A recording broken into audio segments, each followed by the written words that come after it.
magnetic fields around the circles. And you can see videos online of people going into these crop circles. Their hands start to get red. Things are happening to them. An artificial intelligence built to read the entire visual history of our species just stopped in front of a wheat field and refused to finish its sentence. Not because it broke, because it found something it could not close the file on. What you are about to hear is the account of a research team that set out to test a pattern recognition system against the strangest images on the internet, almost as a joke, and ended up standing inside a formation at sunrise trying to explain why the plants beneath their feet did not look like anything a human hand could have made. This is not a story about aliens landing. It is a story about a machine that was asked a simple question, "What is this?" and for the first time in its operating history, gave an answer nobody had programmed it to give. The system at the center of this was never built with crop circles in mind. It was designed as a general-purpose visual reasoning engine, trained to look at an image and place it correctly inside the enormous library of everything humans have ever drawn, built, written, or photographed. Its training set was, by any measure, staggering.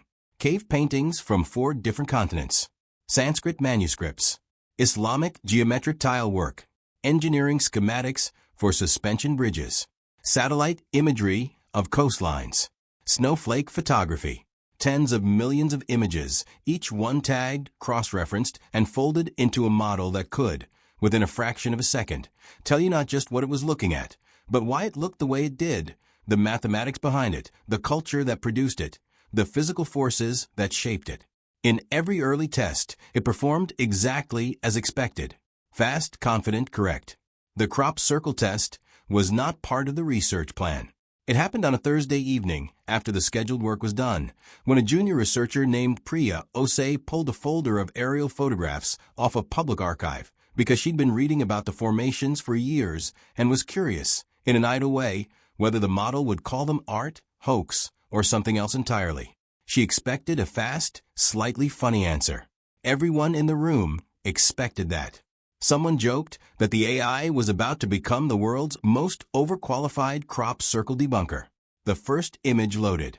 And for the first time since the system had gone live, it did not answer immediately. There was a pause, not a crash, not an error, just a gap of nearly 4 full seconds where the processing indicator kept spinning without resolving. In a system built to return results in under 200 milliseconds. 4 seconds is an eternity. Then a flag appeared on the diagnostics panel that nobody in that room had ever seen fire before. A classification confidence collapse. The internal term for what happens when the model's probability distribution across every known category refuses to settle on a winner. Normally, even with an unfamiliar image, the system will pick the closest match and assign it a modest confidence score. This time, every category in its architecture scored near 0 simultaneously, as if the model had looked at the picture and actively ruled out everything it knew. They ran a second image. Same result. A third. Same result again, but this time paired with something new.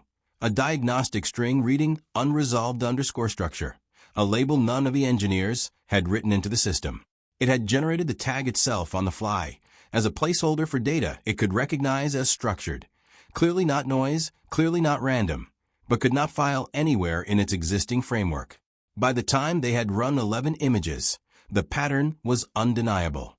The system wasn't failing. It was refusing consistently, image after image, to call these formations anything at all.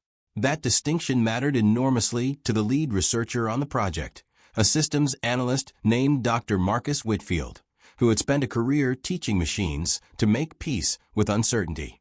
Every model he had ever built was designed to guess. Ambiguity was supposed to be the easy part. You widen the search, you find the nearest neighbor, you return your best approximation with an honest confidence score attached. A model that simply stopped, that offered no guess at all, was behaving in a way that didn't match any failure mode in the literature. It wasn't confused. Confusion looks like noise, like scattered and inconsistent answers. This was the opposite, a single, stable, repeated refusal, precise every time. Whitfield ordered a deeper diagnostic. He wanted to know exactly what the model was seeing in these images that it wasn't seeing anywhere else. What came back reframed the entire investigation. The formations weren't being treated as images at all anymore. Partway through processing, the system had silently switched pipelines, routing the data through the same subroutines it normally reserved for encrypted or deliberately obfuscated material. The tools built to detect forged documents, manipulated photographs, and hidden payloads inside otherwise ordinary files. In other words, without being told to, the model had decided on its own that these pictures might be concealing something, and had gone looking for it. It didn't find anything it could name. No embedded binary, no watermark, no steganographic signature matching any known standard. But it also refused to conclude that nothing was there. Instead, running a standard compression pass, the same kind of test used every day to shrink ordinary photographs into smaller files, produced something almost impossible. Compression works by finding redundancy. Repeated patterns, predictable regions, information the algorithm doesn't need to store twice. Simple images compress easily. Complex ones compress less, but they still compress, because no naturally occurring pattern is without redundancy somewhere. When the team ran the compression test on the most intricate of the formations, the resulting file came out larger than the original. Not once. Every time, across 3 separate compression algorithms and 2 independent machines. The image behaved as though it contained no redundancy at all, as though every square inch of it carried unique information, dense enough that the very act of trying to simplify it required adding more data just to keep pace. It was Priya, working alone at her desk 2 nights later, who pushed the question the rest of the team had been circling without saying out loud. If the machine wasn't seeing noise and it wasn't seeing anything from its training data, what if it was doing exactly what it was built to do, recognizing structure, and the structure simply belonged to a category the model, and by extension its creators had never conceived of? She wrote a single line in the shared research log that night. It isn't failing to read this. It's telling us it can read that something was written. That distinction became the spine of everything that followed. The team assembled a much larger dataset, over 300 documented formations spanning 5 decades, sourced from public agricultural surveys and aerial archives across a dozen countries, and ran the entire set through the model in a single structure pass. The simpler formations, the geometric spirals and basic radial patterns, were classified instantly and without incident. Recognizable mathematics, consistent with tools and methods available to any determined group of people working at night. No alarms, no hesitation. But roughly a third of the set, the most visually intricate formations, triggered the same unresolved structure response every time, regardless of country, decade, or apparent size. And then, the system did something that stopped the room cold. Comparing formations across the unresolved subset, it began flagging matches, not visual similarities, but precise mathematical correspondences in the underlying geometry, the ratios between inner and outer structures, the angles at which secondary elements branched from a central point. 2 formations, photographed 9 years and roughly 6,000 miles apart, turned out to share what the model described as an identical structural signature, one appearing to be a rotated version of the other. The probability of that occurring by coincidence, calculated conservatively, was vanishingly small. Whatever logic sat behind these designs wasn't local, and it wasn't accidental repetition. It was consistent, as if drawn from the same underlying set of rules applied again and again across years and continents by whoever or whatever was responsible. Whitfield's team took the investigation into the field only once, to the most recent formation in their dataset, a large geometric structure pressed into a wheat field roughly 2 hours outside the city where the lab was based. He has described that visit carefully and cautiously in the months since, aware of how easily this kind of story tips into exaggeration. What he will say is that the plants inside the formation were bent, not broken, at consistent angles, still green, still alive, arranged in overlapping layers that looked less like something crushed and more like something woven. There were no tracks leading in or out. No compression trail through the surrounding crop. Soil samples taken from several points inside the pattern later tested positive for small, near-perfectly spherical particles, the kind typically associated with brief, highly localized heating. The sort of thing you find near lightning strikes, not in the middle of an undisturbed field on a clear summer week.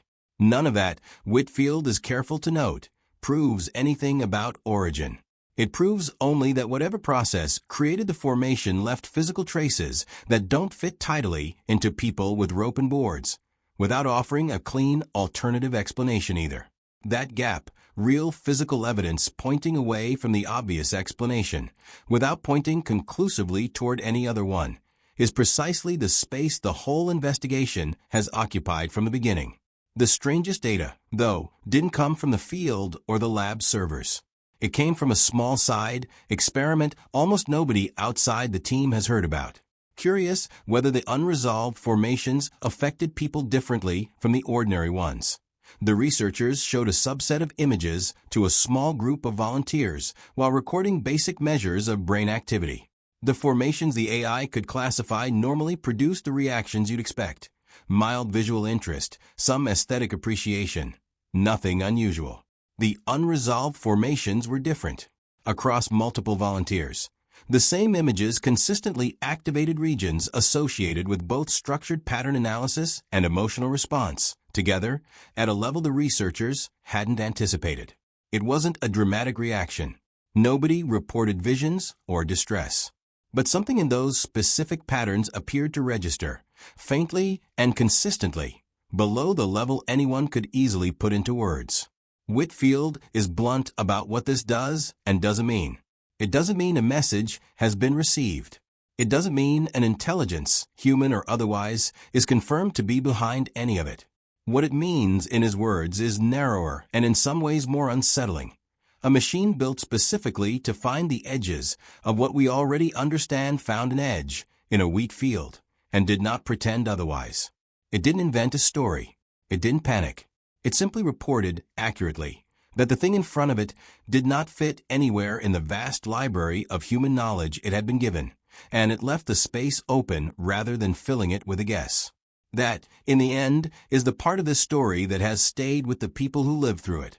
Not the crystalline soil, not the bent stems, not even the strange symmetry linking formations an ocean apart.